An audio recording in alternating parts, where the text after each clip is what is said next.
भारत में मरने के अधिकार का क्या मतलब है? ये एक ऐसा सवाल है ना जो हाल ही में सुप्रीम कोर्ट के एक फैसले के बाद फिर से सबकी जुबान पर है। और ये फैसला जुड़ा है पैसिव यूथेनेशिया से। चलिए, आज इस पूरे मामले को और इसके कानूनी पेचों को जरा आसान भाषा में समझने की कोशिश करते हैं। तो आज के इस सफर में हम क्या क्या देखने वाले हैं? सबसे पहले बात होगी जिंदगी और मौत से जुड़े एक फैसले की। फिर जानेंगे कि एक्टिव और पैसिव यूथेनेशिया में आखिर फर्क क्या है, इसकी सरकारी मंजूरी का प्रोसेस क्या कहता है, जमीनी हकीकत में क्या मुश्किलें आती हैं, और हाँ, एक लिविंग विल इसमें क्या कमाल कर सकती है।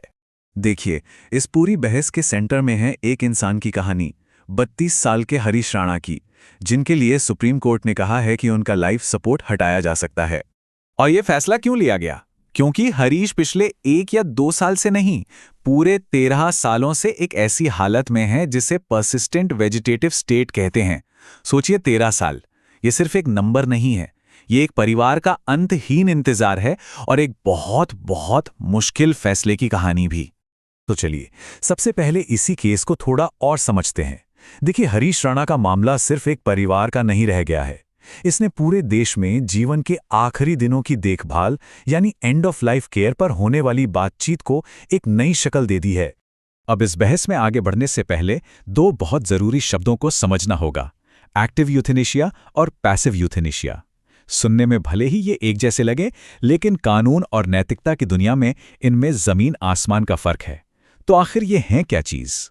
यहां सबसे जरूरी बात जो समझने की है वो ये है कि एक्टिव यूथेनेशिया में जानबूझकर जीवन खत्म करने के लिए कोई एक्शन लिया जाता है, जैसे कोई जानलेवा इंजेक्शन देना, और ये भारत में पूरी तरह से गैर कानूनी है, बिल्कुल इल्लीगल।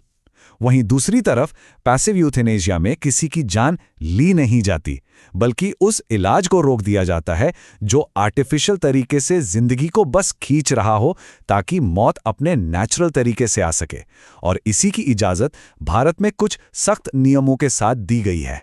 तो पैसिव यूथेनेशिया का असल मतलब क्या हुआ? इसका मतलब हुआ कि ऐसा इलाज हटा लेना जिसके सहारे ही मरीज जिंदा है, जैसे कि वेंटिलेटर सपोर्ट बंद कर देना, डायलिसिस रोक देना, या फिर ट्यूब के जरिए जो खाना दिया जा रहा है उसे बंद कर देना। यहां मकसद जान लेना नहीं है, बल्कि बीमारी को अपना रास्ता पूरा करने देना है। लेकिन रुकिए, इसकी इजाजत है, इसका मतलब ये नहीं कि ये फैसला कोई भी कभी भी ले सकता है। नहीं, इसके लिए एक बहुत ही सख्त और कई लेवल्स वाली एक ऑफिशियल प्रक्रिया बनाई गई है। चलिए देखते हैं कि इस मंजूरी के लिए किन किन पड़ावों से गुजरना पड़ता है।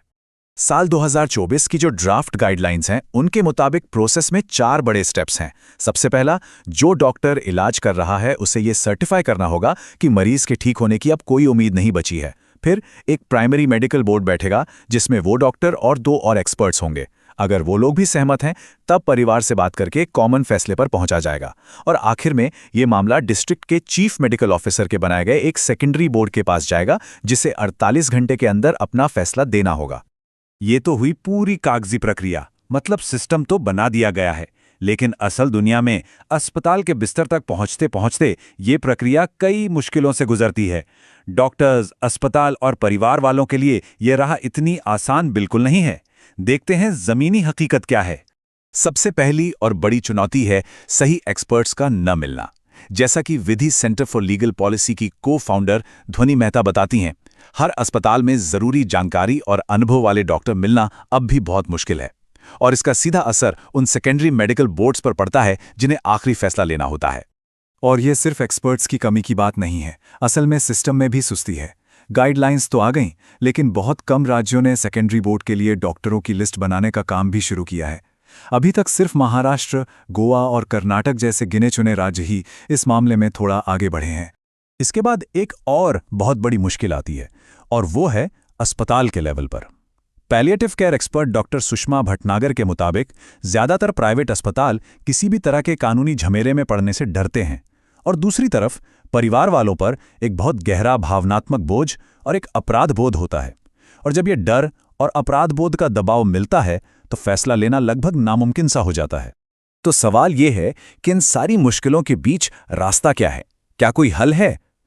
इसका एक जवाब है लिविंग विल, ये एक बहुत ही पावरफुल टूल है जो किसी भी इंसान को ये हक देता है कि वो पहले से ही ये तय कर सके कि अगर वो कभी अपनी बात कहने की हालत में न रहे तो उसके साथ क्या किया जाना चाहिए।